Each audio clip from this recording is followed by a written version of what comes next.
Yo lo sé, amados hermanos, que no se nos graba todo, pero es importante estar leyendo, es importante estar leyendo, es importante estar investigando, es importante saber. ¿Por qué? Porque cuando usted se pare aquí enfrente, cuando usted se pare enfrente de una persona, cuando usted se pare enfrente de un salón, cuando usted se pare en un púlpito, en cualquier iglesia donde lo inviten a compartir la palabra de Dios, usted va a hablar con esa autoridad, con ese respaldo de Dios que Él conoce en su corazón, que estudiamos y que tratamos de aprender día con día las enseñanzas de Jesús. Y esa autoridad es la que tenía el Señor. Dice, Él no dependía de referencias a sus antepasados, sino que interpretaba en una manera fresca, ¿una manera qué? El mensaje de Dios que invita al compromiso, ¿sí? En una manera fresca, amados hermanos, de verdad. Yo lo sé, a veces, eso no lo grabe, a veces hemos sido tan cuadrados y presentamos a un Jesús, un evangelio así como que hasta hablamos lento y, hermanos, Dios nos rescató como somos, Algunos sí de verdad son serios como yo, otros no tanto, pero por algo nos escogió Dios. Entonces así presentemos el evangelio a la gente, como Dios nos llamó, así presentemos el evangelio, así presentemos nuestras enseñanzas, ¿ves? A unos les agradará, a otros no, pero así a Dios le agradó tomarnos, amén. Dice, esto resultaba en lo que oían y lo aceptaban. Note la presencia de la frase, pero yo os digo, en Mateo 5:22, y los pasajes que vienen ahí, dice, como una evidencia de su autoridad personal. Pero yo os digo, vamos a leer uno porque es interesante, o dos, dice ahí Mateo 5:22. Fíjese para que aprendamos.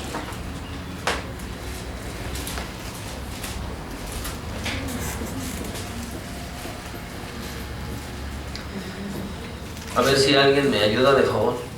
Pero yo os digo que cualquiera que se enoje contra su hermano será culpable de juicio, y cualquiera que diga necio a su hermano será culpable ante el concilio, y cualquiera que diga fatuo quedará expuesto al infierno del fuego. Amén. Fíjese, nótese cómo lo leyó mi hermana. Ahora yo se lo voy a leer. Yo pues digo que cualquiera que se enojase sin causa con su hermano estará expuesto a juicio, y cualquiera que dijere a su hermano, aquí dice raca, estará expuesto al concilio, y cualquiera que a su hermano dijere necio estará expuesto al fuego del infierno. ¿Sí vemos la diferencia? ¿Sí vemos la diferencia? Muchas veces, bueno, esto nos lo van a enseñar más adelante, en otra clase, y nótese, ¿sí? La autoridad con la que Jesús hablaba y con la autoridad que Jesús decía las cuestiones. Dice, el método de enseñanza mejor conocido de Jesús era la, ¿qué? La parábola, por medio del uso de un relato extenso o de una afirmación breve y medular. Jesús transmitía la verdad espiritual por medio de compararla con los hechos familiares de la vida diaria.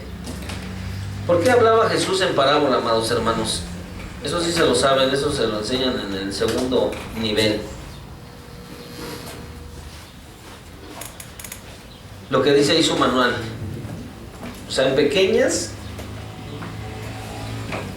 por medio del uso de un relato extenso o de una afirmación breve, medular, explicaba el reino de los cielos, ¿sí?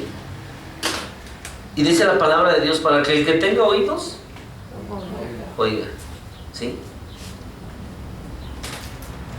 Para que el que tenga oídos, oiga. Jesús usó también punzantes figuras de dicción para comunicar la verdad, ¿sí? Para los que estudian y para los que escriben, dicción es una característica que define la manera de hablar. O sea, él tenía una especial manera de hablar y siempre hablaba con esa autoridad, con esa manera de expresarse de las cosas del reino, sean parábolas, sean enseñanza. Lo que Jesús hablaba siempre lo decía en ese tono, ¿sí? Dice un uso frecuente, el epigrama, una declaración sucinta que atraparía la atención de su audiencia, como un alambre de púas atrapa la piel, ¿sí? Escriba ahí epigrama,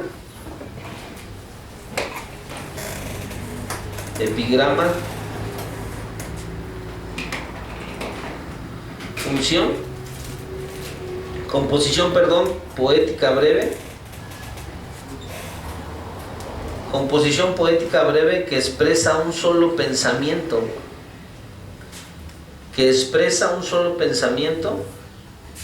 principal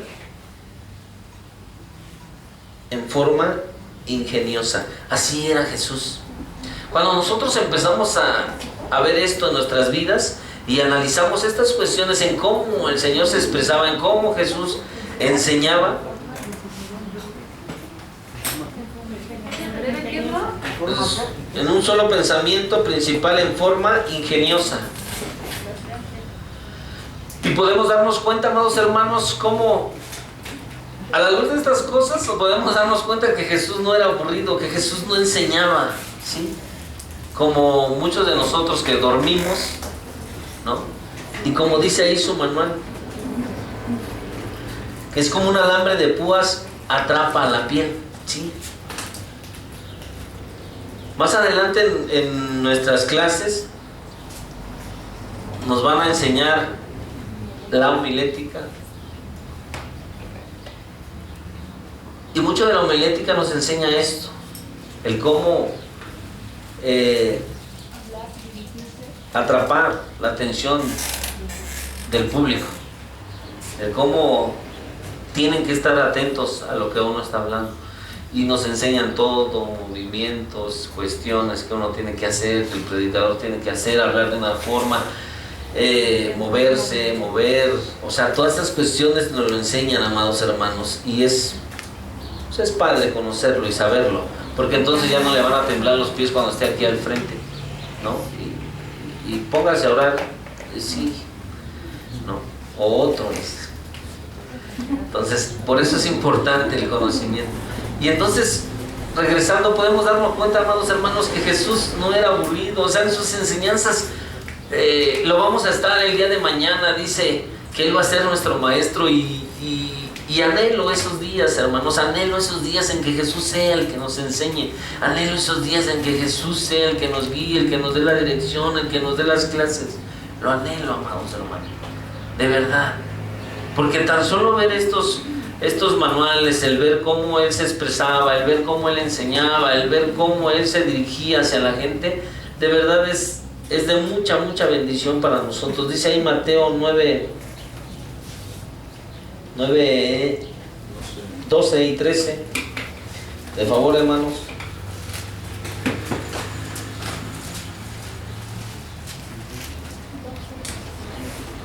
Al oír esto, Jesús les dijo: los sanos no tienen necesidad de médico, sino los enfermos. Y, pues, si aprender lo que significa misericordia, quiero. Y no sacrificio, porque no he venido a llamar a justos, sino a pecadores al arrepentimiento. ¿Sí? Entonces, imagínense Jesús hablando de esas cuestiones espirituales.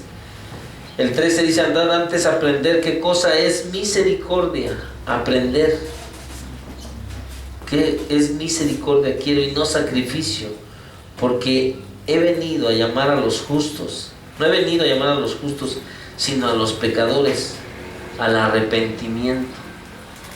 Entonces, todas esas cuestiones y lo que usted sabe, lo que hemos conocido de lo que Dios hablaba, y esa es la cuestión de un predicador. Cuando un predicador está aquí al frente, lo que tiene que hacer es primeramente llamar tu atención y decir, y que podamos ver, y el Espíritu Santo mostrar que estamos fallándole a Dios, ¿sí? Que estamos fallándole. Y entonces, al terminar el culto, por eso se hace un llamado al frente de arrepentimiento. y el Señor obra en cada uno de nosotros y ver que hay reconciliación, que lo único que necesita el Señor en nuestra vida es esto que dice: arrepentimiento. Arrepentimiento, hermano. Entonces es fascinante el poder ver estas cuestiones, el cómo Jesús enseñaba. Dice ahí en su manual, usó también la hiperbole, una exageración intencional. ¿Una exageración qué? Mírenlo, hermano, de verdad es hermoso entenderlo. Dice una exageración intencional. ¿Para qué? Para comunicar su enseñanza. Donde Jesús demanda cirugía o extirpación de ojos. O sea, imagínense un rabino, como muchos le decían, un maestro, dice Marcos 5:29. Al que vea más dormido, que lo lea, hermano, de favor. 5:29-30, de favor, hermanos. Y enseguida la fuente de su sangre se secó y sintió en el cuerpo que estaba sana de aquel azote. Luego Jesús, conociendo en sí mismo el poder que había salido de él, volviéndose a la multitud, dijo: ¿Quién ha tocado mis vestidos? Sí, ¿no? Conociendo, y dijeron sus discípulos: ¿ves la multitud te aprieta y dices quién me ha tocado? Y él miraba alrededor por ver a la que había hecho esto. Y creo que no es ese, pero bueno. Es 5:29 y 30. Dice, por tanto, ¿Pero es Mateo? sí, Mateo 5:29. Sí.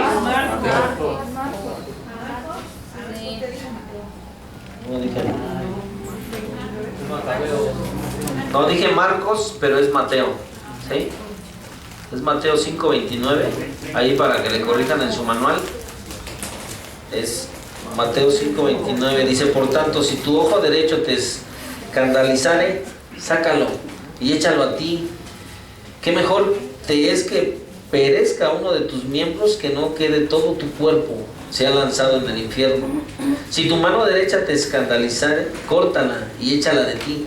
¿Qué mejor te es que perezcas uno de tus miembros que no que todo tu cuerpo sea lanzado al infierno? ¿Sí? Entonces, nótese, amados hermanos, lo que habíamos leído, cómo Jesús hacía una exageración intencional para comunicar sus enseñanzas. Y con estas cuestiones, amados hermanos, llamaba la atención de los que le seguían, ¿sí? Y llamaba la atención, y ustedes conocen la palabra de Dios, y muchos hasta querían apedrearlo por lo que él compartía, por lo que él enseñaba. Le decía a algunos de mis hermanos, cuando uno viene y dice, es que realmente era un revolucionario para su época, o sea, vino a revolucionar todas las cuestiones de la ley, de lo que había en la ley, de lo que había en los judíos. Él vino a revolucionar todo, y por eso lo querían matar. Entonces, los estándares que había en la ley, ¿sí? Jesús vino a hacerlos más altos. Los estándares de Dios ahora son más altos, ¿sí? Dice la palabra de Dios que ahora nosotros, con solo ver deseando a una mujer, estamos fornicando. Y ustedes y yo sabemos que la fornicación es un pecado grave delante de Dios. Grave, no digo grave, gravísimo, hermano. Entonces, y con solo pensarlo, ¿no? O sea, imagínense. Entonces podemos ver cómo los estándares de Dios son más grandes. Y a lo mejor lo dice ahí, ¿no? Una hiperbole, o sea, una exageración. Pero muchas de estas cuestiones de las que hablaba Jesús, o de las que enseñaba Jesús, son reales, amados hermanos, son reales.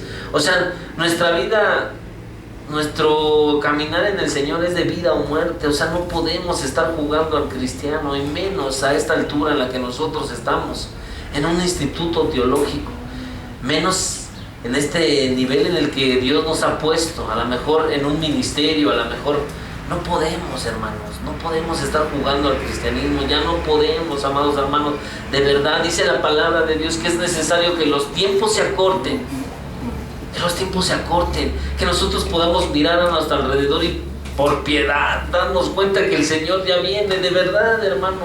Voltea a su alrededor, voltea a ver su vecino, voltea a ver a su familia, a gente de verdad. Las noticias, todas las cuestiones de verdad, amados hermanos. No podemos ya darnos ese lujo. No podemos darnos ese lujo. Tenemos que machetearle lo más que podamos, amados hermanos, lo más que podamos aprender, lo más que podamos buscar de Dios. Amén. Aunque no diga amén. Uso también algunas de las enseñanzas de Jesús tienen una calidad rítmica evidente, aún en las traducciones castellanas, aún en las traducciones. De verdad, hermanos, que las enseñanzas dices, wow. Esta cualidad poética ayudaría a la memorización fácil para sus seguidores. ¿Ayudaría a qué? O sea, no lo hizo nada más porque sí, amado hermano. Todo lo que Jesús, el cómo enseñaba, tenía un propósito, y el propósito era que los seguidores de él lo memorizaran fácil, las cuestiones del reino, ¿sí? Todas las cuestiones, las parábolas que él decía, para que se nos queden en nuestra mente y en nuestro corazón. Y oía hace rato al pastor, si no me equivoco, decía, el mismo Espíritu Santo te dice, no lo hagas, ¿no? Entonces, por eso, para que en estas fáciles enseñanzas de Jesús venga a nuestra mente el recordatorio y digas, no, digo que con solo mirar con deseo a esa chava, yo estoy pecando en mi corazón. Entonces no lo hago. Cometerle el 2 de bastos a mi patrón, chismoso. Eso no. De verdad, hermanos, porque los estándares de Dios son grandes y usted lo sabe y yo lo sé. No hay pecado chico ni grande. Delante de Dios pecado es pecado, y no importa cuál sea grande o chico, ¿sí? Entonces, dice, algunas de las enseñanzas de Jesús tienen la cualidad rítmica. Bueno, sí, ya se lo dije. Jesús usó ocasionalmente el debate en sus enseñanzas. ¿El qué? El debate.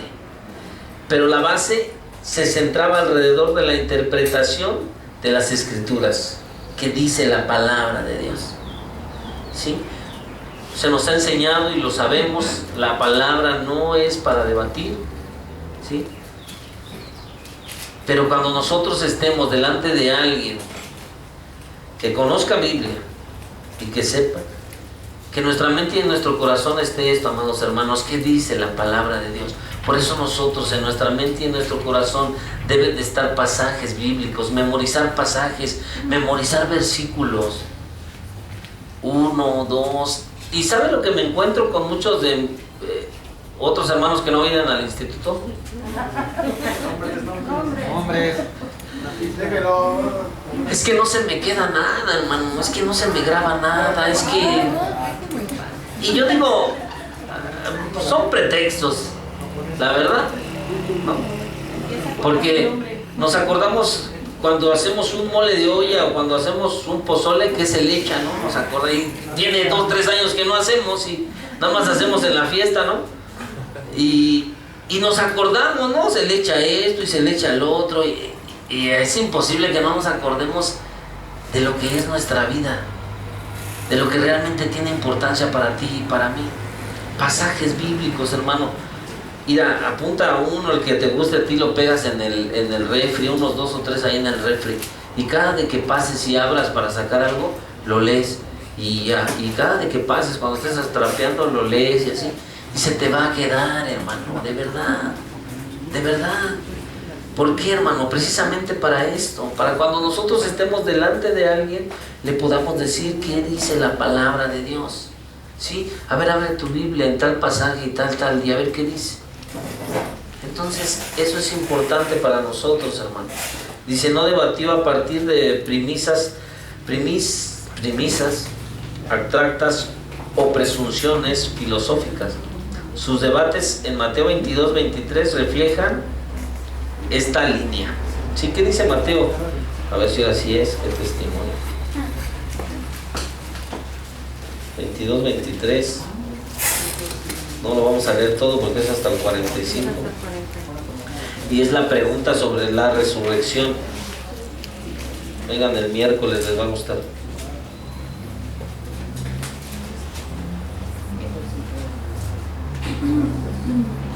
Desde el 28, hermanos, de favor, hasta el 32 nada más. Si alguien me ayuda. En la resurrección, pues, ¿de cuál de los 7 será ella mujer, ya que todos la tuvieron? Entonces respondió Jesús, les dijo, erráis, ignorando las Escrituras y el poder de Dios, porque la resurrección ni se casarán ni se darán en casamiento, sino serán como los ángeles de Dios en el cielo. Pero respecto a la resurrección de los muertos, ¿no habéis leído lo que os fue dicho por Dios cuando dijo, yo soy el Dios de Abraham, el Dios de Isaac, el Dios de Jacob? Dios no es un Dios de muertos, sino de vivos. Y ahí está la respuesta para muchas preguntas que tenemos acerca de la resurrección. Pero lo más importante, amados hermanos, es lo que dice Jesús. Entonces respondió Jesús y les dijo, vosotros erráis, no sabiendo las Escrituras ni el poder de Dios. ¿No sabiendo qué? Las Escrituras. Erráis, porque no sabemos las Escrituras. Y lo hemos dicho muchas veces, ya cuando termino ya me pasé un montón. Y muchas veces, hermanos, nos vamos con lo que dice el pastor. Nos comemos todo lo que nos dice el pastor. ¿Sabe por qué? Nada más porque es el pastor. ¿Y sabe qué? Dice la palabra de Dios ahí que nosotros tenemos que ser como la iglesia de Berea. Y diga amén fuerte, aunque no sepa qué dice. No te le digo qué dice. Porque no lo sabe, o sí sabe qué es. ¿Por qué tenemos que ser como la iglesia de Berea? Lo dijo hace poco mi pastor en una prédica. Que todo lo tenemos que meter a la coladera de la palabra de Dios. Tenemos que buscar la palabra de Dios. Lo que está diciendo el siervo de esta iglesia, que es verdad, que viene en la palabra de Dios, lo tenemos que buscar. No podemos comernos todo, ¿no? Porque es el pastor y decir, pues sí, ¿no? Ya dijo que es verde y es verde. No, hermano. Por eso dice el Señor, erráis porque no conoces las Escrituras. Erramos en no conocerlas. De ahí la importancia de que conozcamos la palabra de Dios, para que no erremos. Y aquí vienen, bueno, para mí, una respuesta de que andaba buscando, ¿no? Y lo que dice ahí, porque no habrá casamiento, ni se dará en casamiento. Entonces, gloria a Dios. Dice, el uso ocasional que Jesús hizo de las preguntas y respuestas estimulaba ¿a qué? Los estimulaba. Entonces vemos toda la variación que tenía Jesús para enseñar. Sí podemos verlo o nos regresamos otra vez. O sea, toda la variación que Jesús hacía para llamar su atención, para que conocieran el Evangelio, para enseñarles, para que se lo aprendieran, para que estuviera en su mente y en su corazón. Todo lo que Jesús aplicaba, ¿sí? Yo puedo ver, nunca he entrado a una clase de la licenciatura de las maestras, ¿cómo se llama? De pedagogía. Yo puedo ver que les enseñan todo esto, el cómo tratar a un niño de 5 años, cómo tratar a uno de 10, cómo tratar a unos más pequeños, a unos más grandes, ponerles dibujitos, ponerles manualidades. Yo creo que todo eso se les enseña. Y eso es lo que el Señor nos está mostrando. Que nos ocupemos de tantas cosas que hay para poder enseñar en nuestro ministerio. El día de mañana que estemos dando una clase, el día de mañana que estemos dando una enseñanza, el día de mañana que estemos detrás de un púlpito, para que estimular a nuestros oyentes, ¿sí? Ya nada más ya me voy, si no, me va a correr el pastor. Comúnmente sus preguntas trataban con alguna forma de necesidad humana. ¿Alguna forma de necesidad qué? Humana. Profunda o de un problema espiritual. Comúnmente, ¿qué es lo que todos tenemos en este tiempo? O sea, de verdad, hermanos, o sea, todos tenemos necesidades, ¿sí o no? Sí. Y problemas espirituales, bueno, ya ni les platico, ¿no? Porque qué testimonio. Pero hablemos de las necesidades humanas.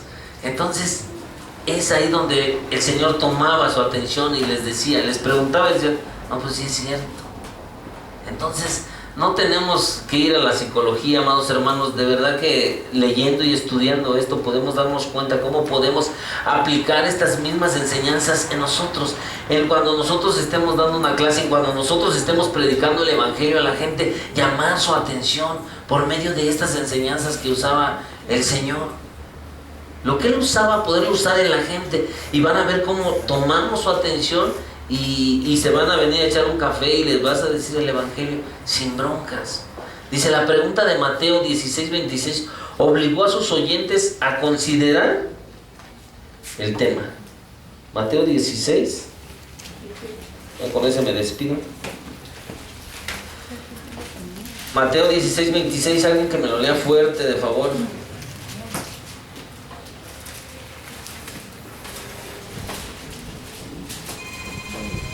Porque ¿qué aprovechará el hombre si ganare todo el mundo y perdiere su alma? ¿O qué recompensa dará el hombre por su alma?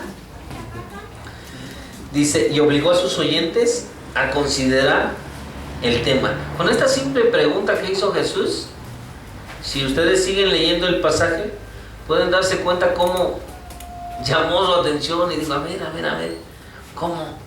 ¿No? Jesús no solo usó preguntas en sus enseñanzas, también respondió positivamente a las preguntas de sus seguidores. Ya acabé. Marcos 4:10. Ya nada más Marcos 4:10, hermanos. Al 13, de favor. Yo se los leo. Y cuando estuvo solo le preguntaron los que estaban alrededor de él con los 12 de la parábola. Y él les decía, a vosotros es dado saber el misterio del reino de Dios. ¿A quién? A vosotros, amados hermanos, es dado el saber el misterio del reino de Dios, mas a los que están afuera, por parábolas se les hace todo, para que viendo, vean y no perciban, y oyendo, oigan y no entiendan, porque alguna vez no se conviertan y les sean perdonados sus pecados. Y les dijo, ¿no sabéis esta parábola? ¿Cómo pues entenderáis todas las parábolas? El sembrador, y ella le dice lo del sembrador. Pero me quedo en el 13, amados hermanos, y le dice, ¿no sabéis esta parábola? ¿Cómo pues entenderáis todas las demás parábolas? ¿Sí?